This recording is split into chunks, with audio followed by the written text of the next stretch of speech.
Hi, welcome to the channel. My name is Kubeir. I'm an ICCRC licensed immigration consultant. This channel is all about Canadian immigration news, updates, things you should do, things you definitely should not do with regards to your Canadian immigration process.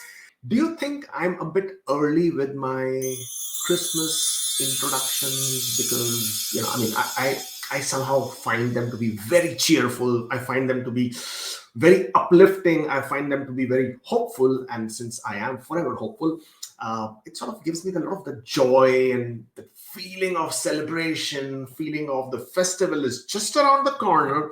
This is for people who are international students or you are looking to come to Canada to study. Two very, very important things.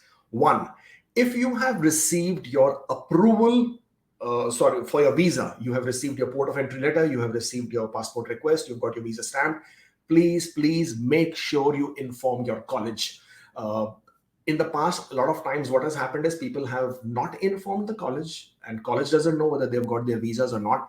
And obviously college does not want to hold your seat even if you don't come up or if you don't turn up, and they will then cancel or they will revoke your seat for that semester.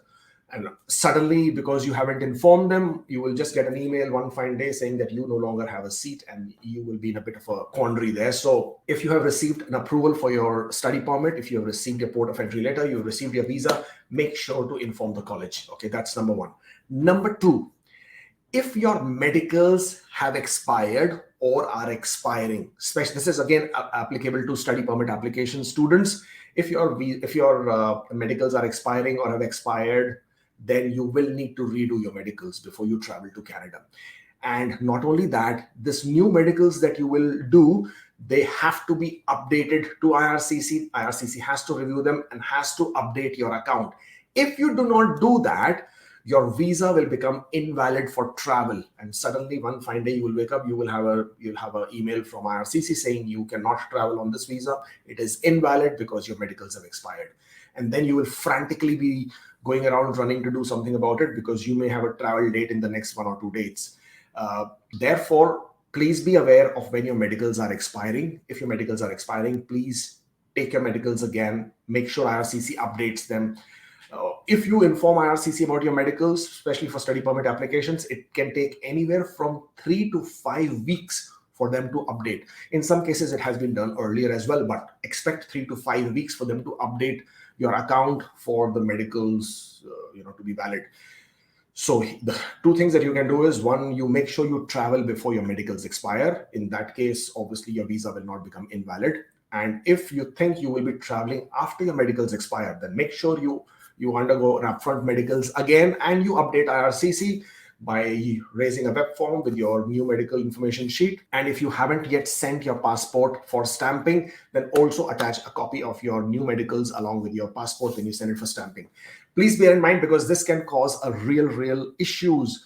You might turn up at the airport and not knowing what is happening. Not knowing that your visa is now invalid and you will not be allowed to board the aircraft. You will not be allowed to depart. Or you might even come to Canada. You might arrive in Canada. Let's say you're coming from some countries who may have not checked your study permit online process to see if it is still valid. You reach in Canada. Over there, they realize that you do not have a valid medicals. Then the border officer may give you a study permit allowance only for 6 months. Okay, not only that, you will be eligible to study, but you will not be eligible to work. Okay, so there would be restrictions on your study permit. You will not be able to work. Your study permit will be valid only for 6 months. And again, that means you will have to spend much more money. You will have to spend medicals, pay the cost in Canadian dollars, which is much more expensive. You will also have to now bear the anxiety of having to extend your study permit, because you will have to do that. And obviously for those period of 6 months until your study permit is valid, you cannot work. So the 20 hours per week is also, that is something which you can't do. So lots and lots of issues if you are going to ignore this fact. So please bear in mind that your medicals are valid before you travel on a study permit application. Well, that is also now end for me for today. Follow us on Instagram and absolutely don't forget to subscribe to this channel, because this channel offers you all the great content which you just won't find anywhere else. At least that's what I think. Thank you so much for joining in. I shall see you next time. Until then, stay safe, take care.